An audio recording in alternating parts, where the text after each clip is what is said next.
Murrieta Valley Historical Society. I want to welcome you to the Murrieta Museum. Most people always ask me, where does the name Murrieta come from? So today we're going to learn about our namesake, Juan Murrieta. And so this gentleman here was a Spaniard, a shepherd, a landowner, a family man, a botanist, and a lawman. He was born October 5th, 1846 in Bilbao, Spain.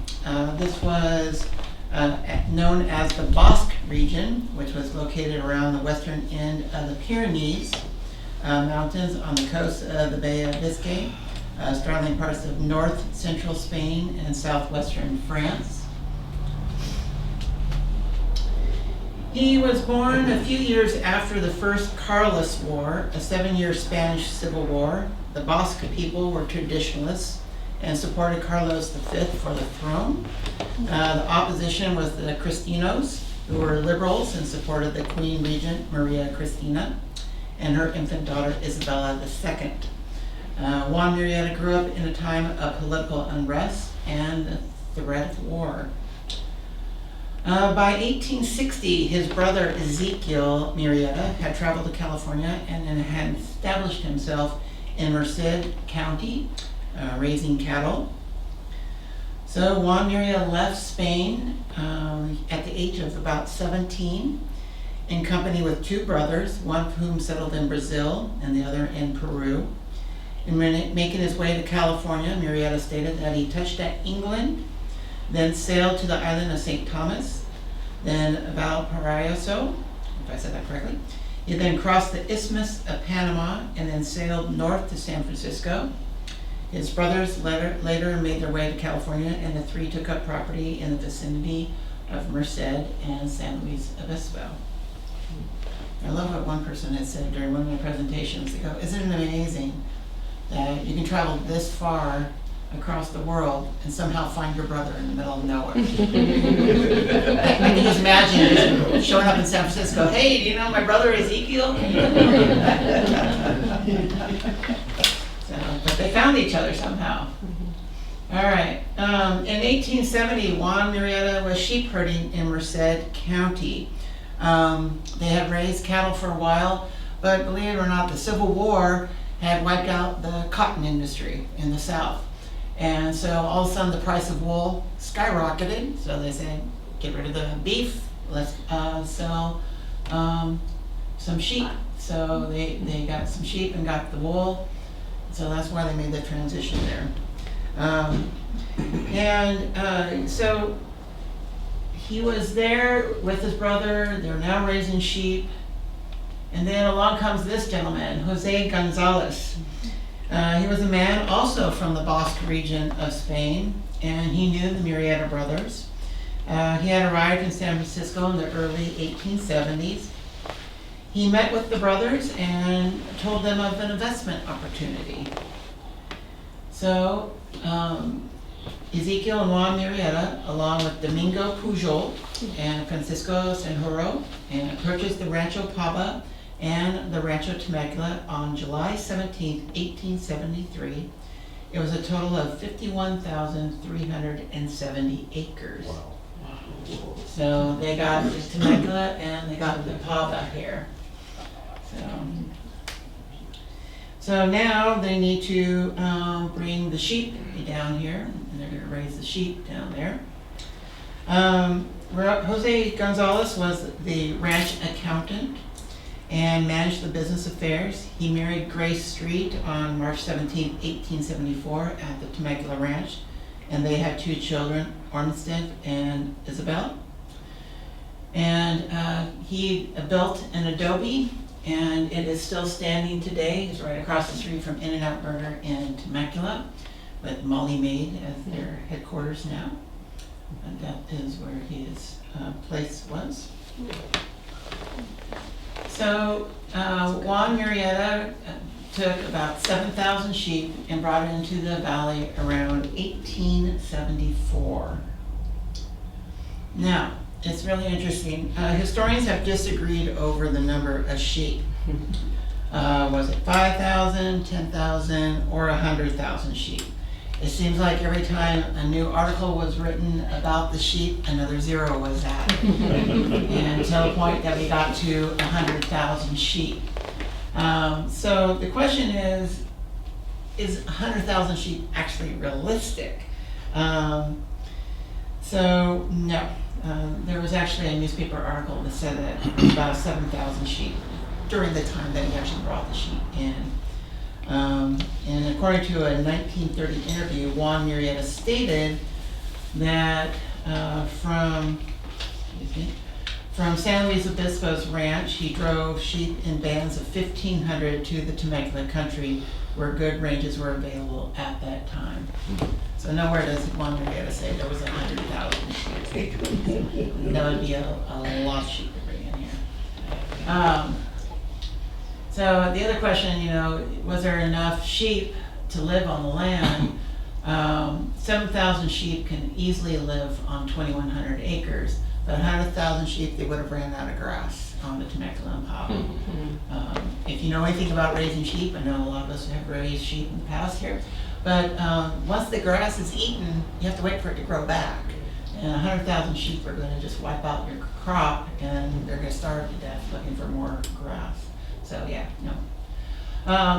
Then I love the story that they always say that Juan Murrieta dipped the sheep in Murrieta Hot Springs to clean the wool before the sheep were sheared. I don't remember the last time I dipped a sheep. I have no idea why I'm dipping a sheep. But we're dipping sheep. And what is dipping sheep? That just was strange to me. So what does it mean is that in the book, The Domestic Sheep, Its Culture and General Management, by Henry Stewart, published in 1900, states that the sheep dipping was done to clean the wool before the sheep were sheared. So I don't know if you've ever seen sheep after they've been grazing for a couple of months out in the grasslands, but by the time it comes to shear them, do you think their wool's clean? No. So you gotta clean them. And so sheep were dipped in water to clean off all the mud and all the dirt and excess bugs and whatever else, and all the impurities that added weight to the fleece and reduced its general value. So the dirtier the wool was, the less valuable it was. So you wanted your wool nice and clean when it goes to market. So they were dipping their sheep in the hot springs. The dipping liquid is kept at a temperature of over 100 degrees by the natural hot springs. The sheep then are kept in a pen to allow the excess liquid to drip off and drain back to the dripping trough. The sheep are then led into a lot where the fleece may dry. Once the fleece was cleaned, the sheep were sheared. The wool was then transported to San Diego and loaded onto ships. On average, the annual price received for the wool was about $15,000. So, and we're looking at the 1870s for $15,000. So basically, you got your sheep coming in, they're getting dipped in the hot springs, and then they're coming out here and drying off in the dripping pen. Most times, farmers would have heating tanks that were heating the water. But because we're using hot springs, the water is already heated, and so they're good for that. And then because they're of all the minerals and all the water quality, it was said in one account that Juan Murrieta's wool was some of the highest quality wool that was coming out of, and it was because of those hot springs. So now we're all experts on dipping sheep. You woke up this morning and said, how do I dip sheep? And now you know. So there we go, we got our sheep. All right, so Juan Murrieta married Adele Golsch on February 13th, 1876 at Temecula. The ceremony may have taken place at Louis Wolf's store. This is still standing today. It's in between Kohl's and Famous Footwear. And I think it's a coffee shop now or something, ice cream shop, I don't know. But Louis Wolf had signed the marriage certificate, and he was the justice of the peace. This was his store, so most likely they were married here. And so we're talking about Juan Murrieta, and somehow historians always kind of skip over the women. So let's talk about Adele for just a second. Adele was born in Vienna, Austria in 1857.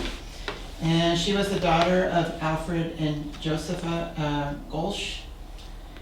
And the Golsch family immigrated to America in 1868. And they settled in Paula, California. Their name was abbreviated from their Polish name, Golazeski. Yeah. So they got Americanized. So it went from Golazeski to Golsch. And yeah, it kind of makes you wonder, how can you go from Austria to Paula? Yeah, okay. Yeah, that, okay.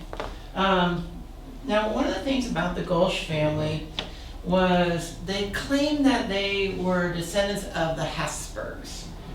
And if you know anything about European history, everybody claims to be a Habsburg somewhere along the line.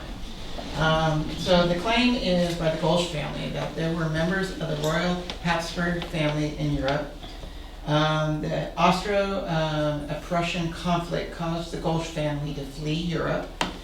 It was the Prussian statesman Prince Otto von Bismarck's first step towards annexing many of the divided German states that surrounded the country. Needless to say, the rulers in most of the states didn't want to give up their kingdoms, and the royal Habsburg family was no different. One of the Habsburgs, Victor Emil Golsch, was forced to leave the country by Bismarck and his army. Emperor Maximilian of Mexico, another Habsburg, offered the young man and his family an estate in Mexico, and the Golsch family set sail for the New World. While they were crossing the ocean, however, Maximilian was executed by his subjects, and the Golsch family decided against landing in Mexico. I don't know why, they were killing off Habsburgs in Mexico. And so they continued on to California, and they ended up, of all places, Paula. And there they built a home and settled. But was all that true? So this is Inga Hoppler of Austria, and she is a historian for the Habsburgs. And she has done extensive work over many, many years, and she would do research in Europe, and then once a year she would actually come out here and do research, and she was constantly trying to find some kind of proof to this family's claim. And after years of research, she's found nothing. So, there you have it. Yeah, good story. You have a good story, and that's it. All right. Juan and Adele Murrieta lived in this adobe structure. The Murrieta home was located near the present-day intersection of Winchester Road and Jefferson Avenue, near the Santa Gratuitous Creek. Juan and Adele had 3 children, Alfred, Henry, and Adele. And you know, one of the stories that Juan Murrieta talked about was this one. There were, during the time that they were living in the area, roving bands from Sonora made their way from Mexico en route to the pueblo of Los Angeles. These bands, Murrieta states, numbered from 15 to 20, all armed with long knives and machetes. They wore sandals and were clad in pants and shirts of white cotton. And they took what food they needed from the ranches through which they passed. And so Juan knew that these bandits were coming through the area, and so when he got word that they were coming through, he would go and kill a sheep, hang it up from a tree and leave it off in the distance there, so when the bands came through, they had their meal, and because of that, they never bothered him. So every time he heard they were coming through, he'd go kill a sheep, hang it up, and they'd just pass on through. And according to Juan, during his interview, he stated that there was a landowner that refused to service those bandits and paid with his life. So Juan was pretty smart doing that. Now, Juan Murrieta was a latecomer from Spain. The Spanish Empire was not interested in destroying the native people they encountered during their conquest of the New World. The natives were seen as future citizens of the empire. If a native village was located on a Spanish land grant, the landowner had to leave the village alone. On February 2nd, 1848, America signed the Treaty of Guadalupe Hidalgo, which ended the Mexican-American War. In the treaty, the Americans agreed to abide by the Spanish law, and on August 1st, 1849, the California Constitution was drafted in Colton Hall in Monterey, California. And the California Constitution was written both in Spanish and English, and they told the Spanish dons that were gathered there that we are going to honor your laws. And the laws basically stated that we're not going to touch the Indian villages if they're on your land. Okay, but again, Juan Murrieta was a latecomer to this. So when he had arrived in the valley with his 7,000 sheep, he informed the Indians that were living in their village that you're on my land now, and you can continue to live there in your village on my land, but as long as you're living on my land, you're going to work for me.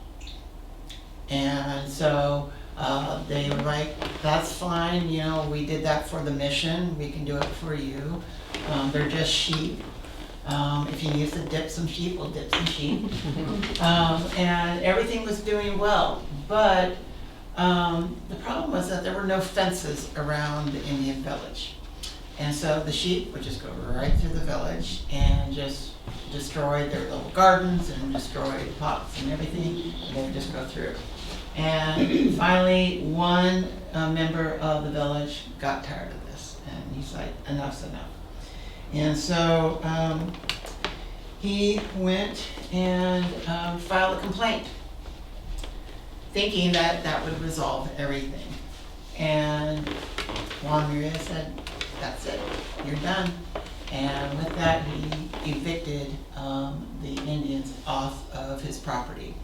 And he got a posse out of San Diego, got the sheriff out of there and a couple of the local people. And they just forced the Indians out of the village, and they ended up to where the Temecula Creek golf course is today. And they were there, and they were not allowed to go back to the village or anything because that was now his property. Their animals did not stay. They would go back to the village because that's where their home was. They couldn't go back and get their animals or anything.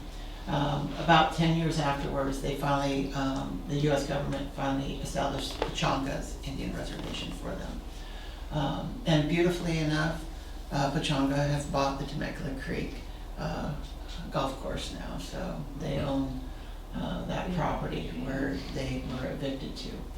But probably, in my opinion, this is probably the stupidest business decision Juan Murrieta could have ever made. This was his labor force for the sheep. I don't know where else he's going to hire anybody to work for him to take care of 7,000 sheep. Not surprisingly, within a year after the eviction, the partnership had dissolved. It doesn't say whether or not his sheep business had ended, but the partnership had ended. The other partners and his brother Ezekiel had all gone back to Spain. And the Temecula Rancho was actually divided in half. We're on the northern half of the Temecula Rancho, and the southern half went to Domingo Pujol. And so the Murrieta brothers got the northern half, but Ezekiel's now in Spain. Domingo Pujol went to Spain. He got married to a young woman by the name of Mercedes Pujol. Domingo Pujol passes away, and Mercedes now inherits this southern half of the Temecula Rancho and basically donates the property to the railroad, and we have what we know today as Old Town Temecula. But again, evicting the Indians, very bad situation. But here it is. They went from the village. The village was about here. They got kicked off all the way here to the Temecula golf course, and then 10 years later they end up, almost 10 years later, they end up there at the Pechanga. But yeah. So the story doesn't end there. Just another little tidbit. Helen Hunt Jackson was a famous California writer, and she came into the area and learned about the plight of the Temecula Indians and what had happened to them, and so she wrote the book Ramona, and basically really pushed for reforms. And her reports helped convince Congress to create the Pechanga Indian Reservation. And of course her novel was turned into a beautiful play that's now in Hemet called Ramona, and it is the oldest community event in Riverside County. You know what the second one is? The annual Fireman's Barbecue here in Murrieta.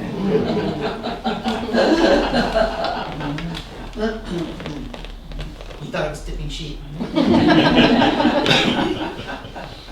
Alright, so 1876 the partnership has dissolved, and so we are here on the northern half of the Temecula Rancho. Domingo Pujol gets the second half, southern half. So Mercedes Pujol, because she had donated the land down in Temecula area to the railroad then approached Juan Murrieta and said, hey, we're building a railroad, do you mind if we build a railroad across your land? Absolutely. I mean, you bring a railroad to my land, what's going to happen to his land prices? They're going to go up, so yes. So April 26, 1882, they signed an agreement to allow the railroad to come through.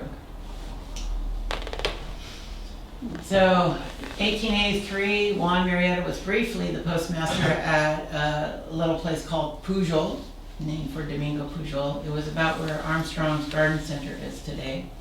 I think he was only a postmaster for a couple of months, and then they closed the post office.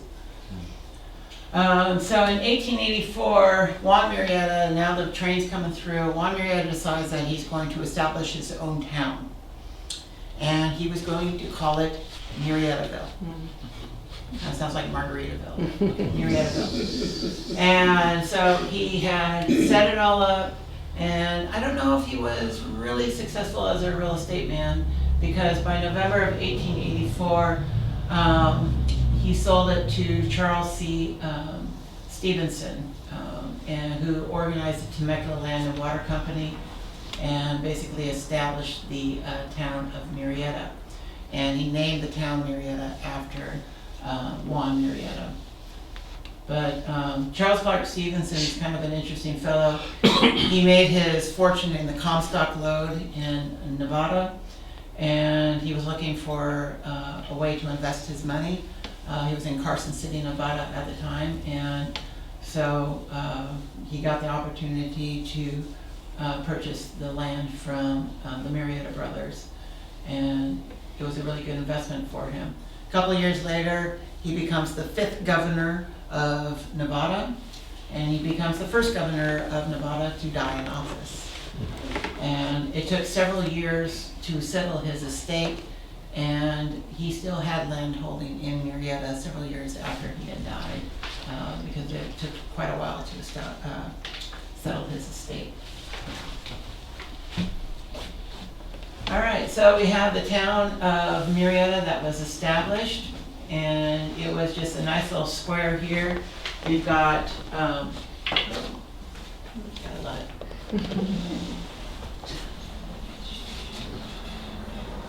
That was unfortunate.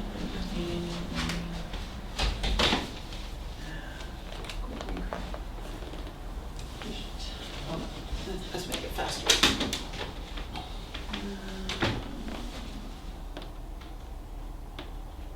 Quick review. See if you're paying attention. All right, there we go.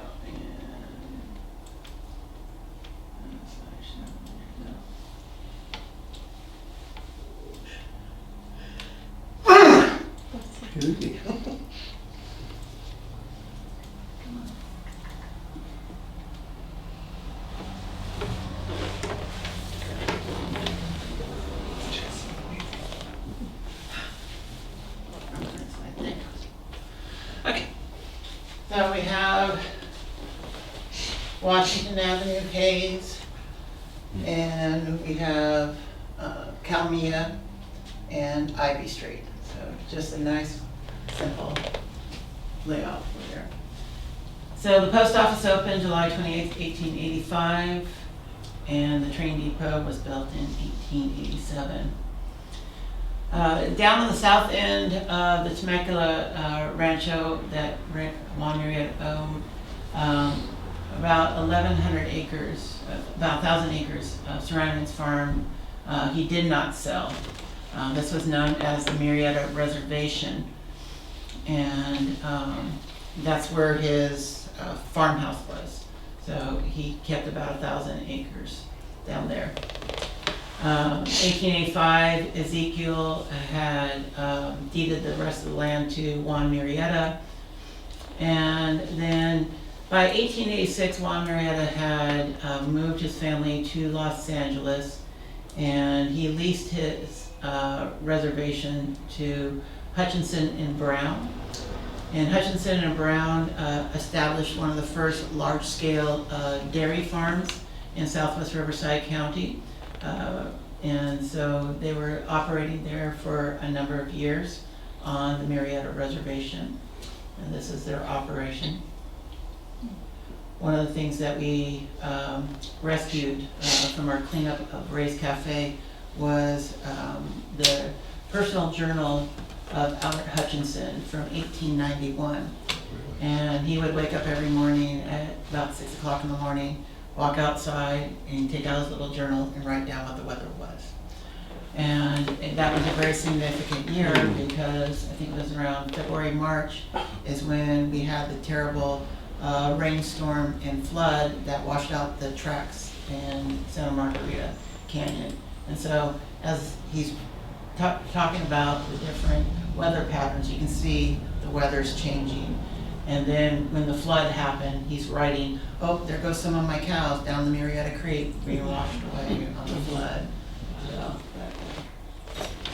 So here's the Murrieta Reservation. Give you an idea. Oh, look, there's Banana Street. Does anyone know where Banana Street is? Nobody must. That's Winchester Road. Oh, really? That means if you went to the Promenade Mall today, you'd be going to Banana Street. Kind of apropos, I think. Right? So here is the Murrieta Reservation today, give you an idea. So as you can see, it's mostly all commercial today. And we have Jose Gonzalez's adobe. We have where Juan Murrieta's adobe was. And then by the turn of the century, the Murrieta Reservation was sold to Eli E. Barnett, and he built a home right here, number 3. But that was their location there. And people say, wow, you got all of this development going on here. Why isn't anything built there? Does anyone know why there's nothing built there? Pat, why? It's a schedule, it's owned by the Riverside County Flood Control Department, and it's scheduled to be a flow-by detention basin if they ever get the Murrieta Creek improvements that far north. Yeah. So this is going to be a flood basin. So that way Old Town Temecula doesn't flood anymore, basically. Good luck. So Juan Murrieta moved to Los Angeles in 1886. So there's his home there. And there's his family sitting on the porch.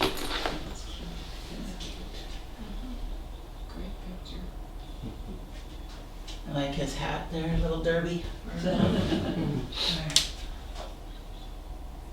His son, Alfred, is actually going to become a doctor. Very well-known doctor. So the next thing that happens with the story of Juan Murrieta that historians like to talk about is that Juan Murrieta was sworn in as the first chief deputy of Los Angeles. Historians just say he was sworn in as Los Angeles' first deputy sheriff. Okay. As a historian, I have a really hard time imagining that. I mean, if Los Angeles was established in 1850 and they didn't have a deputy sheriff until 1886, that's a lot of work for one sheriff. So why are they saying that he was a deputy sheriff? And what it was is that he was the chief deputy of the civil division of the Los Angeles Sheriff's Office. Huh? So what that was is that up until 1887, the Los Angeles Sheriff's Department was handling everything that sheriffs have to handle. Every time we hear that he was a lawman, a deputy sheriff, we ever think that he was running around with 2 guns strapped to him and he was kicking down doors and shooting bad guys and everything. It's like, no. What happened was in 1886, 1887, Los Angeles had created a new department, the Sheriff's Department, and it was the part that you're basically going to be taking care of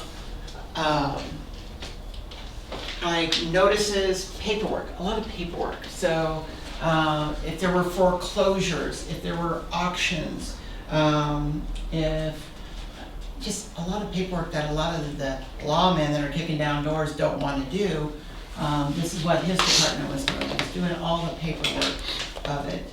Give you an idea, here it is.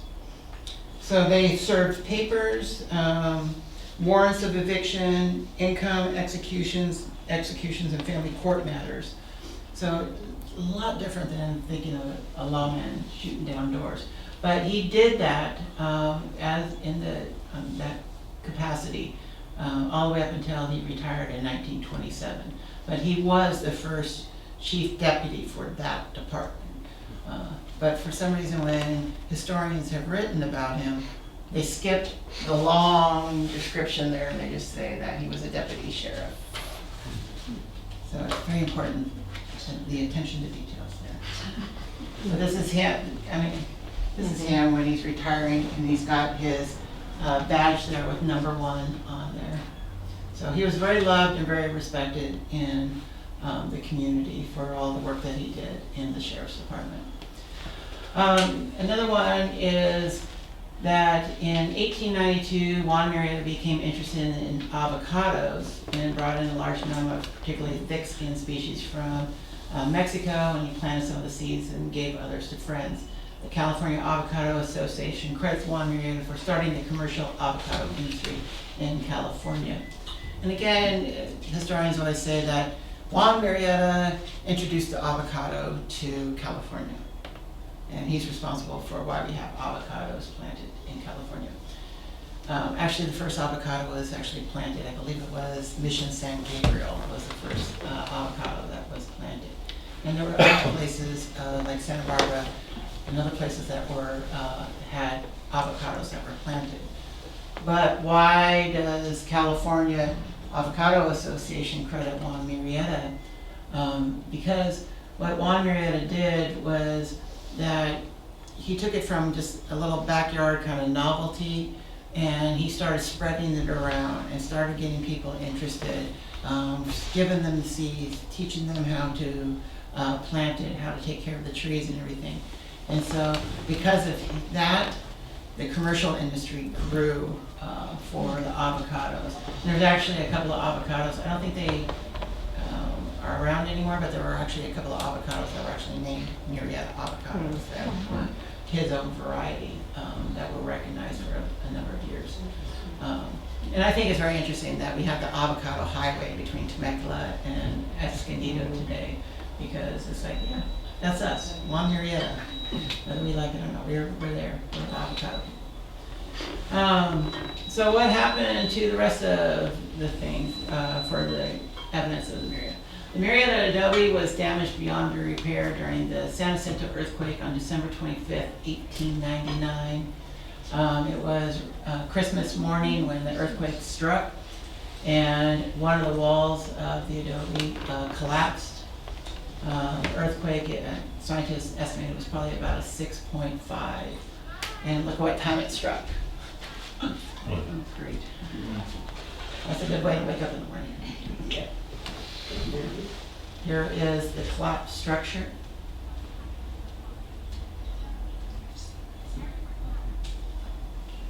So this was Eli E. Barnett's home that was kind of kitty corner from Juan Murrieta's house. And he's the one that took over the Murrieta Reservation in 1904. And he built this house. According to the Barnett family tradition, a lot of the wood that was used to build this house actually came from the Linda Rosa Hotel. During the San Jacinto earthquake, the Christmas one, this Linda Rosa Hotel actually shifted off its foundation by like 3 to 5 feet off its foundation. And so it's probably around that time that they needed to take it down. And whenever you had to take something down, you just disassembled it and then used the materials to build something else, which is what they did. So according to the Barnett family tradition, they basically rebuilt that house from Linda Rosa's hotel. And Linda Rosa Hotel was actually a little town in between Murrieta and Temecula. And that's a whole nother story in itself, but yeah. So Juan Murrieta died August 25th, 1936 in Los Angeles, and he was buried in the Calvary Cemetery in Los Angeles. And the cemetery does not allow photographs there, so we haven't been able to photograph his grave marker yet. That's where he was buried. So today the city of Murrieta is named in honor of Juan Murrieta. He was a young teenage Spaniard who came to California and became a successful landowner and businessman. Though large flocks of sheep no longer freely graze in the valley, the large avocado groves that extend from Duluth to Escondido remind us of our founder, Juan Murrieta. There we go, your story on Juan Murrieta. Any questions, anything I didn't cover, anything that you're curious about? Yeah, how'd they get the sheep down here? They called an Uber, no. No. Well, give you an idea, I mean, here's just a small flock of sheep. This photo was actually taken right across the street from the Sykes Ranch where Thompson Middle School is today. And so you would basically, like he had said in his interview, he was taking about 1,500 sheep at a time, bringing them down here. And so he probably had his shepherds and cowboys and just That's a long haul. long haul. So that's what he did and brought them out here, about 1,500 at a time. So, I mean, if it's 7,000 sheep, we're looking at probably, what, four or five trips to bring all of those down here. Yeah. And the men that was his shepherds, he had to take care of them, pay them, whatever the wages were at the time. But, What hot springs did they use for the dip?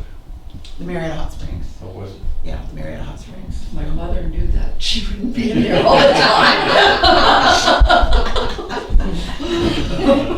Ironically, people go there to get mud baths. Any other questions?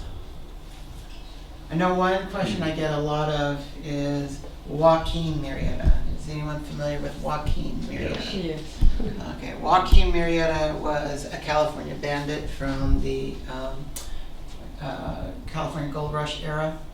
And a lot of people have asked, is Juan Murrieta related to Joaquin Murrieta? And there is no record, genealogy record that supports that they were ever related whatsoever. One of our history books that was written claimed that Juan Murrieta changed the spelling of his name so that he would be disassociated with Joaquin Murrieta, but I have no evidence of that as well. But and we don't even know if Joaquin Murrieta actually even existed, because the guy that wrote the story about the life of Joaquin Murrieta, it was basically a dime store novel, and one historian did a background check on the author of the book, Joaquin Murrieta's life and story, but he looked at the author and looked at his life story and found a lot of similarities between him and Joaquin Murrieta's supposed history. So he's like, it sounds like he took more of his personal life and put it into the story than the actual bandit. But what happens is, one of the leading historians in California was Bancroft, and he was the one that wrote a lot of a lot of California's history, especially for the 1800s and about its development, because he was able to interview a lot of the Spanish dons and a lot of the people before they passed. But he picks up this dime store novel and he declares it Bible truth. And so for a known historian to say it's Bible truth is kind of like, it's like someone picking up The Wizard of Oz and said, this is gospel truth. I don't know. Maybe I've done that too. I don't know. I try to avoid that, but yeah. But yeah, Joaquin Murrieta, he was a bandit in California, and probably about as famous as Jesse James and Billy the Kid here in California. And the story goes, when the California Gold Rush started off, the Americans were kind of slow getting here, because I mean you have to go all the way across the continent, or you gotta grab a boat and come around.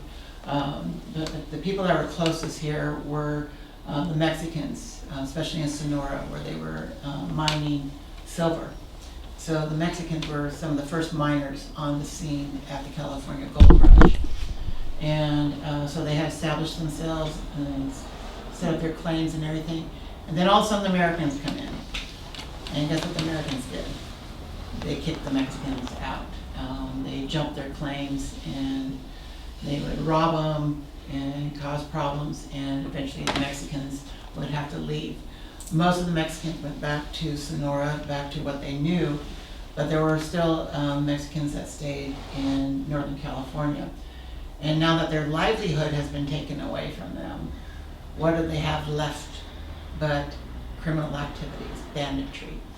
And so Joaquin Murrieta's story, according to the dime store novel, is that he had landed in the California gold country, and him and his wife had got a claim, and the Americans came, killed his wife, and he escaped, and he decided that he was going to come back and get revenge on those that killed his wife. And he ends up becoming this bandit, and according to legend, he becomes kind of like a Robin Hood. He would go and steal from the Americans and give it to the Mexican people. That's where you get the legend of Zorro. Actually comes from. And eventually California has had enough, and they're going to put out a bounty for him, and they're going to bring him in dead or alive. So one sheriff is on the hunt looking for him, spends some time out in the field trying to track him down, and realizes he can't find him. And so he ends up, him and his partner end up coming upon a camp of a couple of Mexicans sitting around a campfire.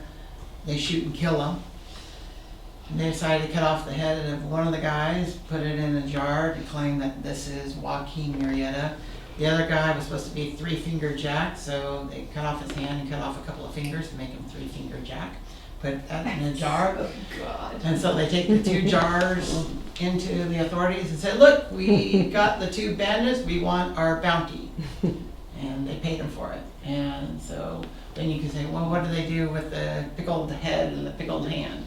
Well, that now becomes a carnival sideshow for everybody. So now it starts traveling around, and people actually pay money to go in and see the decapitated pickled head of Joaquin Murrieta.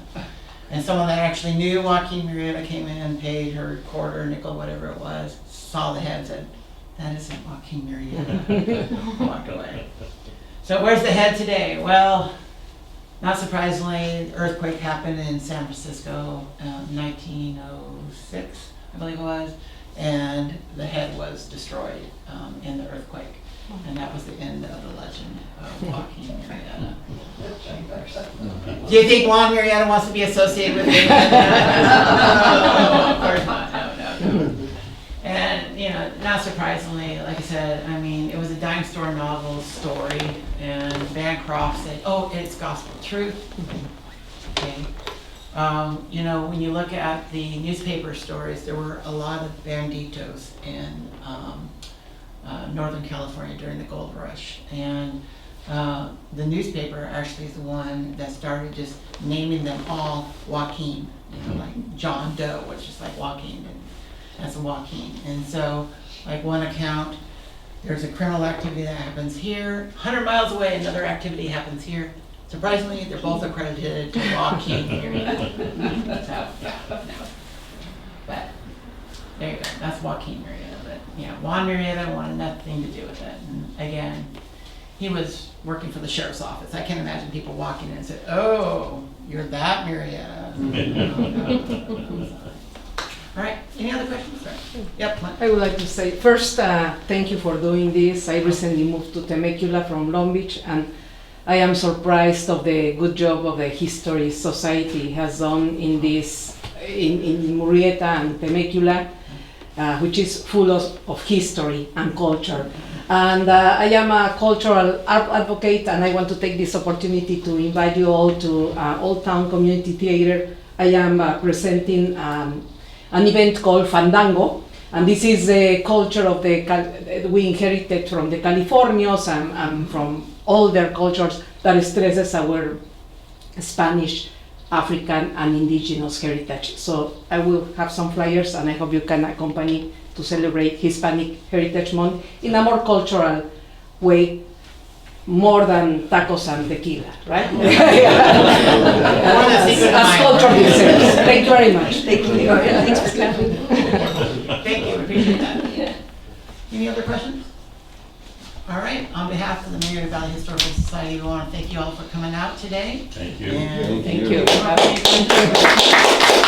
you.